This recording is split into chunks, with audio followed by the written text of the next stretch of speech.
All right, good morning. Today we're going to do some spinal mobility and then really work on our hips and hamstrings.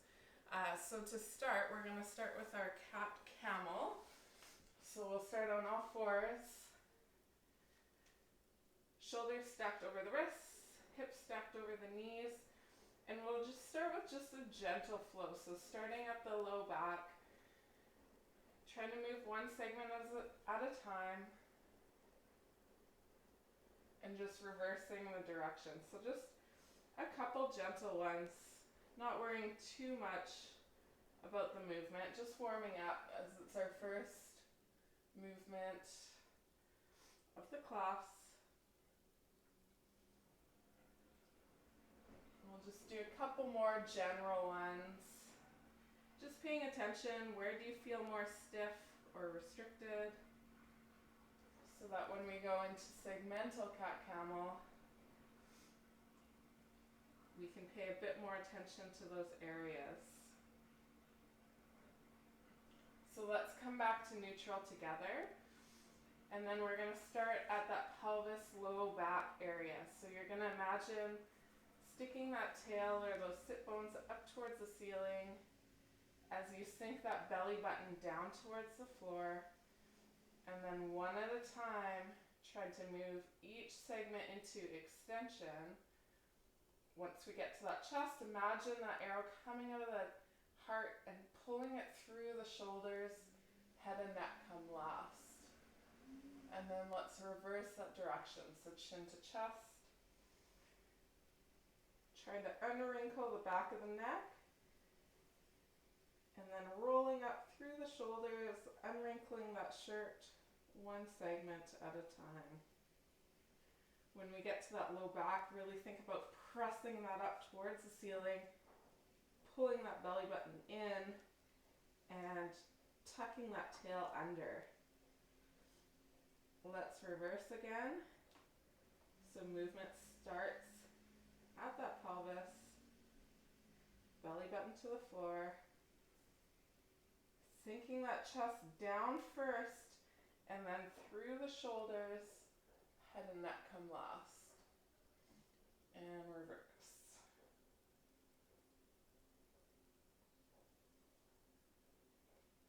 Really press through those hands to reach that upper back up towards the ceiling, curling yourself into a ball, bringing that chin down to the chest, and then tucking that tail under. Let's do one more together. Starting at the pelvis, sinking that belly button down towards the ground, sinking that chest, bringing that heart through the shoulders, head and neck come last. And reverse one more time. Be aware, are you staying stacked over your knees and wrists, or are you shifting your body weight? Try and keep that movement vertical instead of shifting your mass around it. And tuck that tail, trying to round yourself as much as you can, and then let's come back to neutral.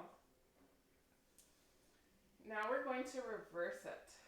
So we're in neutral, and we're going to start at the pelvis again, but now we're going to go into flexion. So we're going to round that low back first. We're going to tuck the tail first, and then thinking about pulling those vertebrae up towards the ceiling, rounding that upper back, and then tucking the chin as our last movement.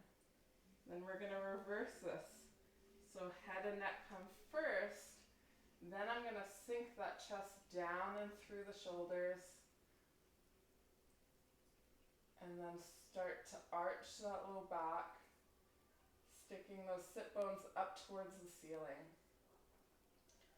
And reverse.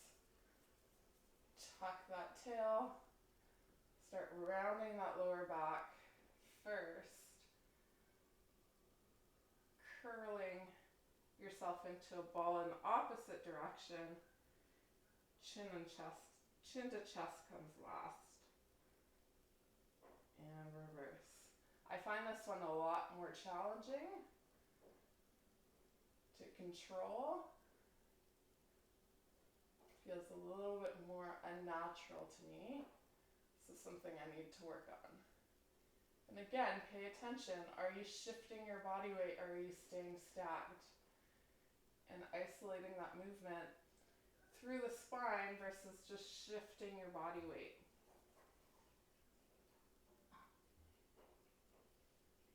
Okay, the last one, head and neck come first, chest comes through, and ending with those sit bones pointing up towards the ceiling.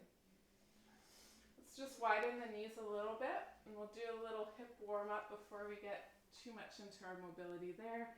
So just sitting back into child's pose, staying dynamic. So we're doing some rock backs.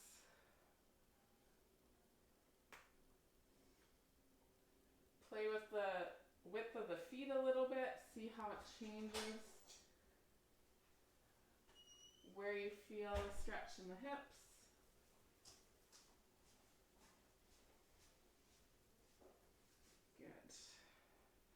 All right, we'll come up to a seated position. Sitting nice and tall on those sit bones. And we're just gonna do some windshield wipers with the hips. Bringing both knees down to one side, coming back up, and going to the other side. It's okay if that opposite hip or that back trail leg hip comes off the ground, but you want to start that movement with that hip versus just lifting that sit bone off the ground.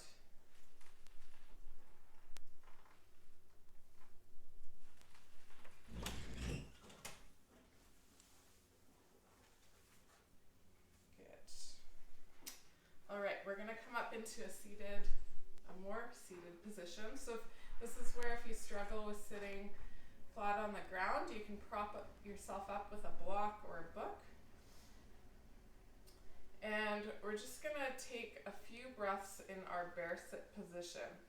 So I wanna just kind of wiggle the pelvis until I find the tops of those sit bones. Sitting up nice and tall.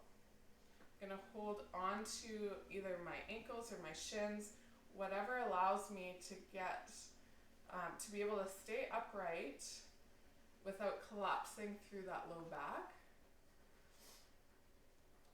You're gonna bring your elbows down towards your knees. So a couple deep breaths here, trying to expand three-dimensionally through that abdomen. And then as you inhale, you're gonna push your knees into your elbows and push your elbows into your knees.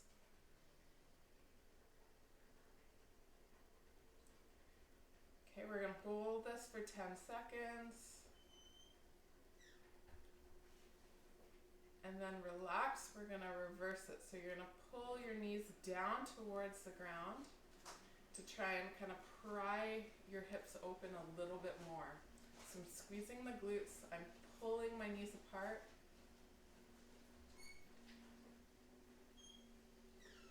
And then before I relax, I want to bring my elbows back down to my knees so I maintain the position. And then we're going to do 2 more rounds of that. So I'm going to push my knees into my elbows, elbows into knees, maintaining the position.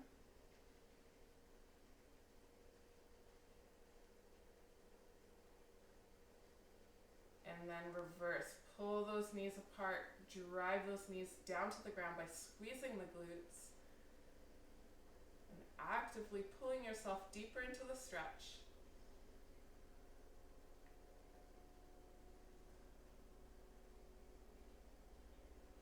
And again, before we relax, we want to maintain that end range, so bring those elbows down to the knees. And 1 more round, push those knees into the elbows, elbows into knees.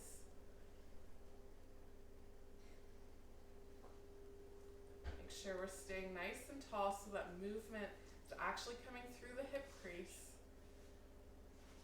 versus rounding through the low back. And squeeze those glutes, pull those knees down towards the ground. Keep that breathing. And relax. You can kind of butterfly your hips if you'd like. And then we're going to go into our 90-90 position. Okay, so again, if you struggle with this, it's okay if your trail leg hip comes off the ground, but we do want to be able to stay nice and tall and be able to pivot over this front hip. So if you find yourself leaning away, prop your hips up a little bit so you can sit a little bit taller. Or if this is not accessible for you, you can use the side of a couch or a chair and do this in a standing position.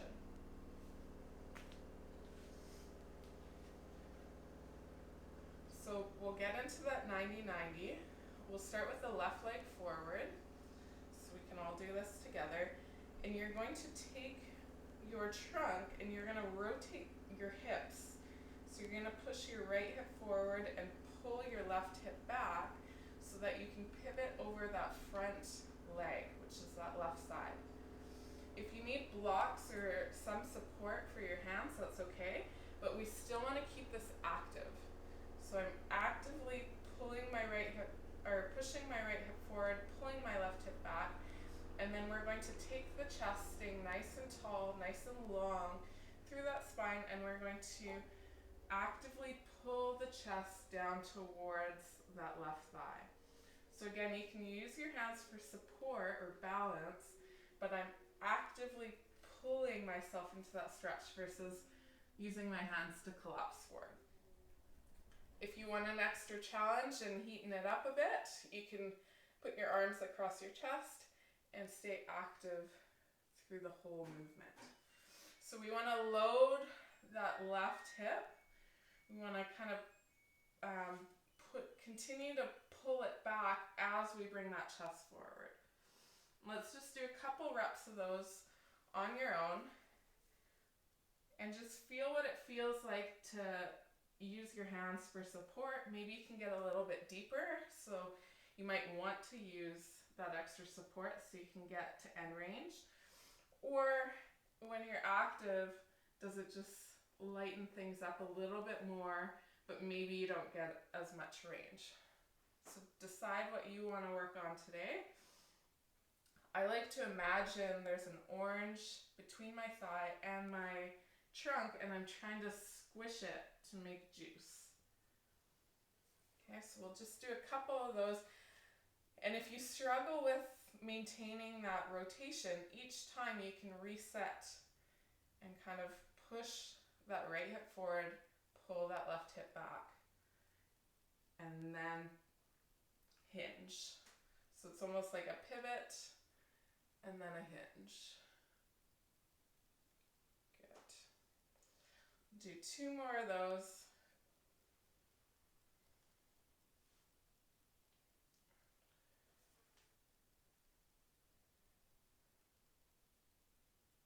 Good. And then we're just going to rotate over to the other side. Don't worry about that transition right now because we're going to do some transitions together. So now we're in that 90-90 with that right leg forward. You might find a difference side to side, so if you feel like you're leaning over a little bit, maybe you need that block to prop yourself up a bit more, or maybe this side's better and you don't need the block on this side. So same thing, we're going to push that left hip forward as that right hip pulls back. Then we're going to rotate that chest or that trunk towards that front leg, that right leg. And we're going to pivot or hinge to bring that chest down towards that front leg. And you should feel that load in the back of the right hip if you're staying active.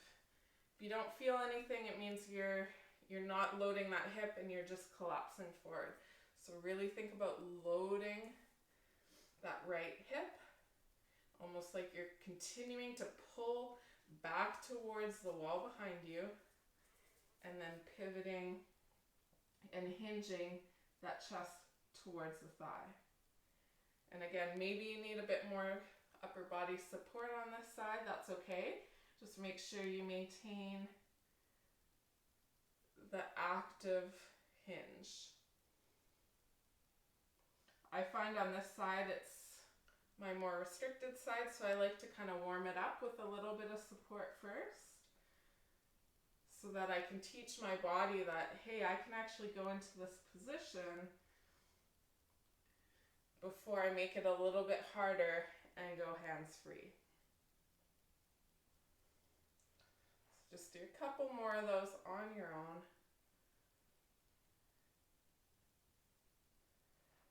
Staying nice and tall.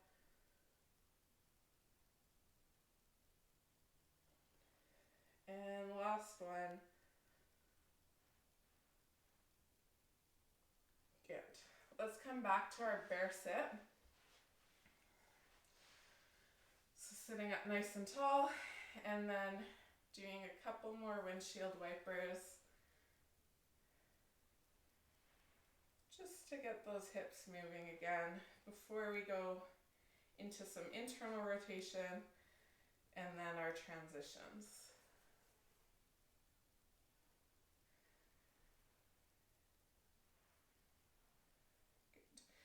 So there's a couple ways we can do internal rotation. You can go into the 90-90. If you find that too challenging, because we're going to now work on the trail leg, you can also do this in a seated position, working kind of both hips at the same time or one hip at a time. Or you can even do this on your stomach and just really be working isometrically on that internal rotation. So I'll let you play around with that, and then when you're ready, we're going to start with internal rotation on the right side first. So if we're in that 90-90 position, again, you might want to prop your hip up a little bit more. Now we're going to pivot the opposite way. So if I'm working on my right hip, I'm going to push my left hip forward and pull my right hip back to get that rotation. For this one, I do like to hold on to my ankles to make sure I stay nice and tall and don't collapse into that right side.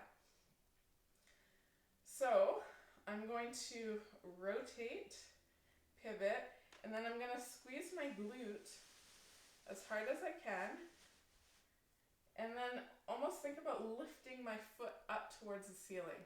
So if I was able to get some air, my knee would stay on the ground, but my ankle would come off the ground. Okay? So we're just going to start with some isometrics, and then we'll actually work on some lift-offs. So I'm going to squeeze, think about lifting that foot off the ground. If I'm seated or on my stomach, I want to keep my knees apart and then squeeze the glutes to try and pull my feet apart. So I'm working on that internal rotation of the hip. And relax. See if you can sink a little bit deeper or rotate a little bit further. Squeeze again and lift. You might feel some cramping in the side. That's okay, but try to minimize the cramp to something that you can maintain and don't get that Charlie horse where you have to come out of the position. So you might have to change the intensity a little bit.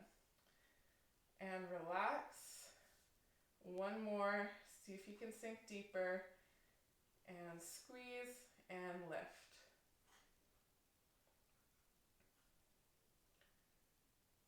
Good. Okay, now we're going to work a little bit more dynamically.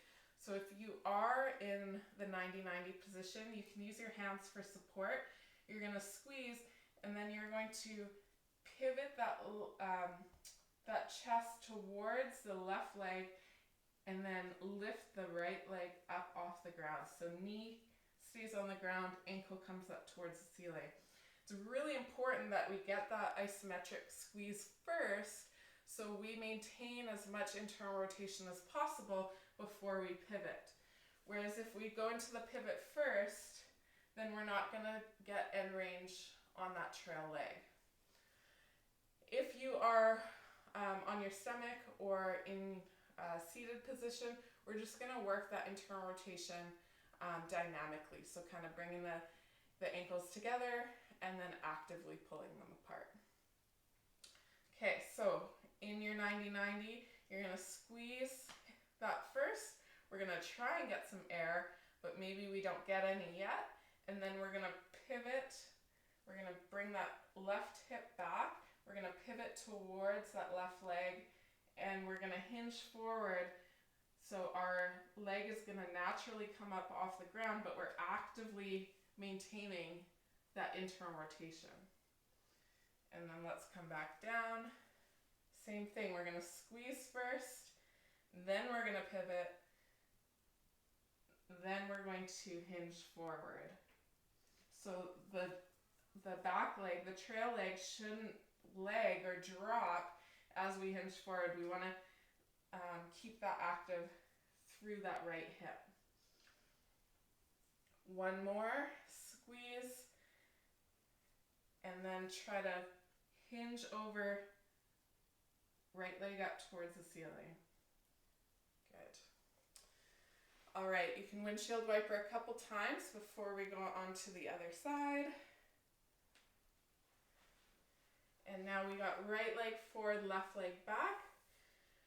So we're going to push that left leg forward, right leg forward, left hip back. We're going to rotate towards that back leg, staying nice and tall so you can use your hands for support, either on the floor or by grabbing your ankles.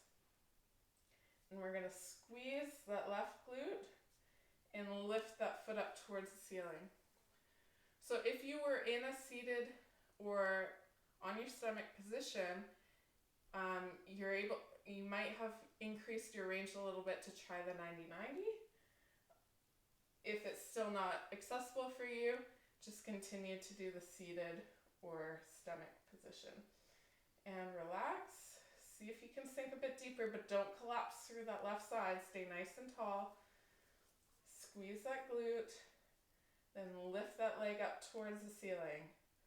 Squeeze, squeeze, squeeze. Continue breathing. And relax. One more. See if you can rotate a little bit further. Squeezing first, and then lifting that foot up towards the ceiling, keeping that knee pressing down towards the ground. So we want rotation, not a lift. Good. All right, so now we're going to do some lift-offs. So you're going to squeeze first, then we'll pivot, and then we'll hinge to try and bring that ankle up towards the ceiling. And then come back down, rotate back, squeeze first, then pivot, then hinge. Good, two more. Squeeze first.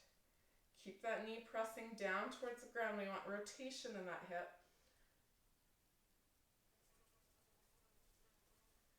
Good, and last one. Squeeze first, then hinge and rotate. Good. All right, let's windshield wiper a couple more times, and we're going to go into our transitions.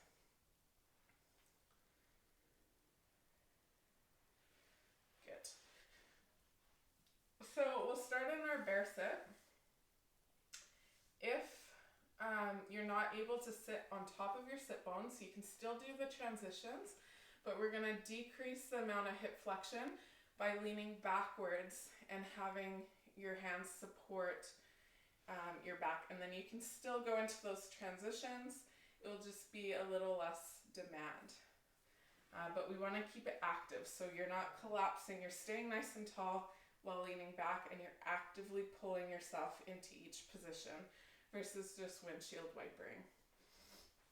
So we're staying nice and tall in our bear sit. Hands can either go across the chest or out to the side. We're going to go to the left first. So we're going to actively pull our left knee down towards the ground, And then we're going to internally rotate, so what we just worked on, we're going to bring that right knee down towards our midline and actively pull both knees down into the ground. Okay, and your 90-90 might look a little different. You can kind of heel toe or walk out your feet to the other side. We're going to stay here, do a little check, are we nice and tall? And then we're going to transition back to the other side. So we're going to keep that pressure on the left knee down towards the ground. And now we're going to pry open our right leg. So now we're working in the opposite direction. But we want to actively pull those knees apart so that I don't just collapse into that position. So left knee actively pushing towards the ground, right knee prying itself open. And then once I can't go any further, that left knee can come off the floor, but I'm still actively pulling my knees apart. Okay, now I'm back into bear sit, and we're going to transition to the other side. So I'm going to actively pull my right knee down towards the ground. Then I'm going to rotate my left hip so my knee comes towards my midline, and then both knees are actively pulling down towards the floor. Again, doing a little check. Am I staying upright? And now we're going to reverse the other way. So I'm actively pushing my right knee down towards the ground and prying open my left hip. Opening, pulling those knees apart actively like we started the class. Now I'm in my bear sit again. Okay, so let's do a couple of those on your own. Making sure you're staying active throughout, doing a little check once you get there. If you want to spice it up a bit, you can bring that chest down towards that front leg and do a hinge before coming up and transitioning to the other side, making sure we're always actively pulling ourselves deeper into the stretch. Okay, if we're in our support position, same thing, staying nice and tall. I'm still actively pulling my left knee towards the ground.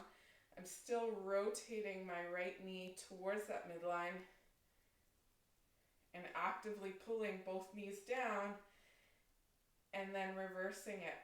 Actively pushing that left knee into the ground as I open up that right leg, and only once I can't get any more rotation through that right leg, that left knee comes off the ground, but it's still actively pulling towards the ground. And then we reverse. So right knee pulls down towards the ground, left knee actively rotates towards the midline, both knees pull down, and then reverse. Okay, so this is a good accessible movement. If you're not able to sit on those sit bones, you can still actively work in that rotation in that position, and maybe over time you need less and less support behind you. So we'll do one more each direction, again on your own or with me. So I'm on my left right now. I'm going to actively pull my right leg open and then transition over to the right. Opening up, pulling those knees apart, staying nice and tall, making sure I'm not collapsing as we go through. Should feel that work happening in the front of the hips here, and then transitioning back into my start position. Good. All right, you can windshield wiper a few times, and then we're going to go into our hamstring drill for today. So you'll need your chair or your bench or the side of your couch. And we're going to start by balancing on our left leg, bringing our right knee up towards our chest, and then straightening the leg as far as we can. And then we're going to bring that heel down towards wherever we're using for support. And from here, if we're still not getting enough stretch, then we're going to hinge through the hip. So sending those sit bones back towards the back wall and bring your chest towards that thigh until we get a nice stretch in the hamstrings.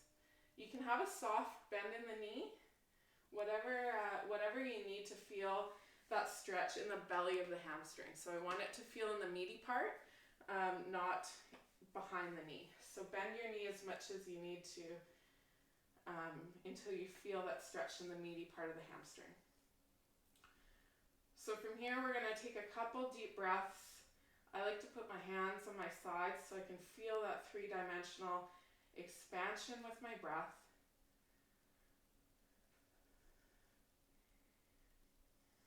If balance is an issue for you, you can hold on to something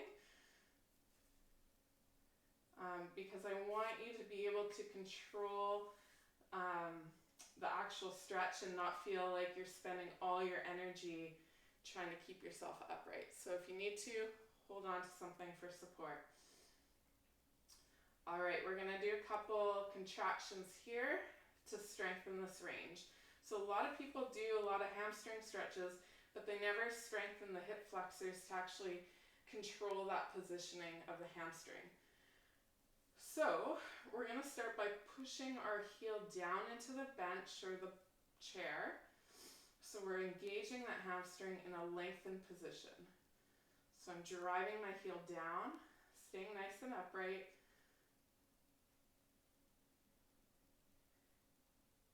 And then I'm going to reverse the direction. So I'm going to actively pull my chest down towards my thigh at the same time as I'm going to squeeze my quad and try to pull my thigh up towards my chest. So if I wasn't at end range, I would be doing this movement. So again, imagine that orange in the front of the hip, and we're trying to crush it to make juice. You might not get any air under your heel. That's okay for this one. We're going to do some lift-offs after. And relax. If you can, try and sink deeper into the stretch by either driving those hips further back or bringing that chest closer towards the thigh. If you're still upright, that's okay as long as you're feeling that stretch in the meaty part of the hamstrings. We're going to drive that heel down again, holding for 10 seconds.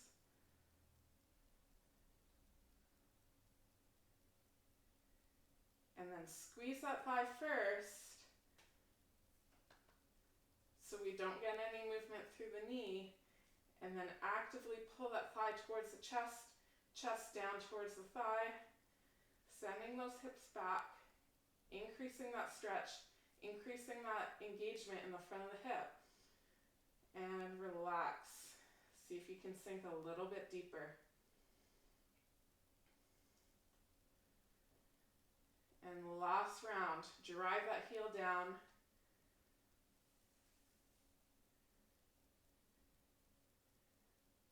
Then squeeze that quad, squeeze, squeeze, squeeze. Try and lift that leg off the ground without leaning back. Actively pulling your chest towards your thigh, thigh towards your chest. 3, 2, 1, relax. Okay, stay in this position, but if you do have a forward lean, come up to standing. And again, if you need something for balance support, please use it, because this isn't meant to be a balance exercise. It's kind of a secondary bonus. From here, we're going to do some lift-offs. So you're going to squeeze your thigh. This time we want that knee straight. So if you need to come out of the stretch a little bit more by lowering your support or staying more upright, please do that now. We're going to squeeze, squeeze, squeeze, and then we're going to try and lift that heel off of our support without leaning back. So staying nice and strong through that trunk, actively straightening that leg, driving that heel away from us as we lift those toes up towards the ceiling and come back down. Again, if you need balance support, please use it. We're going to do 2 more of those. So we're going to squeeze, squeeze, squeeze first. Then we're going to drive that heel forward as we lift those toes up towards the ceiling. And we want to try and get at least an inch air, but no more than 3 inches. So if you feel like you're lifting like a foot off the ground, you're not close enough to end range, so I want you to prop up your support a little bit higher. If you're not able to get the leg off at all, I want you to lower your support. So we want to aim for about 1 to 3 inches. Okay, last one. Squeeze, squeeze, squeeze, and lift. You can also, if you're getting too much air, you can also pivot through the hips so your chest is forward, and that will decrease some of the lift because you're going to increase your end range through that hinge. All right, let's move on to the other side. So again, staying up nice and tall, spreading those toes on the right side, bringing that left knee up towards the chest, straightening as much as you can, and then finding your support. From here, you're going to play with that knee bend, you're going to play with that hip hinge until you feel a nice stretch in the meaty part of the hamstring. From here, we're just going to work on our breathing for a minute, try and sink into the stretch, staying nice and tall, working 3-dimensionally through that abdomen.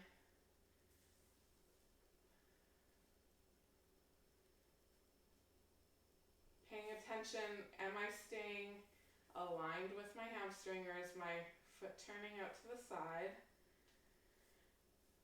How you rotate your hip will change where you feel the stretch in your hamstring. So if you tend to feel tightness more on the outside of the hamstring, you might actually want to rotate or internally rotate your hip in so your toes come closer to midline, and you'll feel more of that stretch on the outside of the thigh.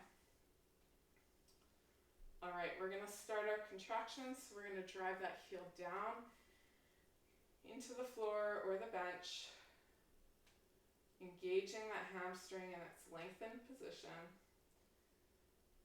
And then we're going to squeeze the thigh and then actively think about pulling that chest down towards the thigh, thigh towards the chest. Maybe you get some cramping in the front of the hip. Try to maintain the contraction without over cramping where you have to come out of the position. So cramping is the body's way of saying we're not really comfortable with what you're asking us to do, but we want to try to override that if we can. Okay, relax. See if you can sink deeper by sending those hips back a little bit more and then driving that heel down again. Second round.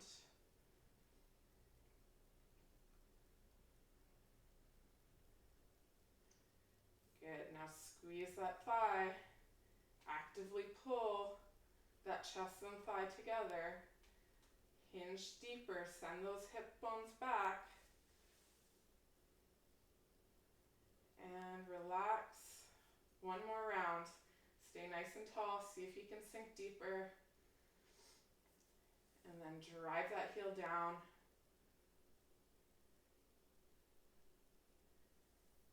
Good, squeeze, squeeze, squeeze, and then try and lift up towards the ceiling.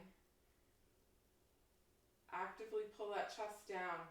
So we're not coming out of that to lift the leg, we're actively pulling ourselves deeper into the stretch. And relax, come to upright. We're now going to straighten the leg, stay nice and tall. We're going to squeeze that thigh as much as we can and lift those toes up towards the ceiling without leaning back. So we're staying nice and tall, or even bringing that chest forward depending on the height to find a 1 to 3 inch lift. And relax, 2 more of those. So we're going to squeeze first. If we don't squeeze first, we're going to tend to lean back. So squeeze that quad, straighten the knee, stay nice and tall, and then actively lift those toes up towards the ceiling. And relax, 1 more. Good. Okay, Again, see if you can sink a little bit deeper. If you're getting higher than those 3 inches, squeeze the quad and then lift.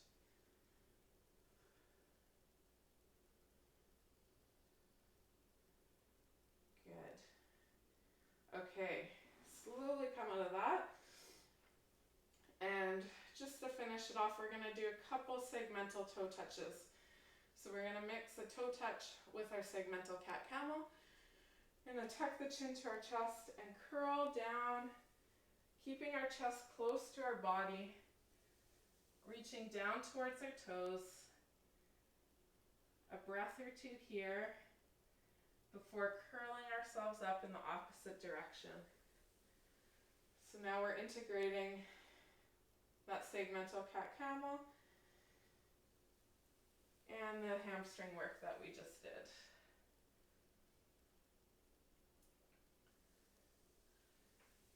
So when you come down, think about tucking that chin to the chest, curling yourself into a ball, almost like a standing crunch, keeping that body close to the thigh versus reaching out in front of you,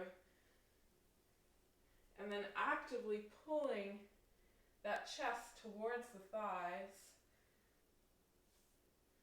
as you curl down. Good, one more together.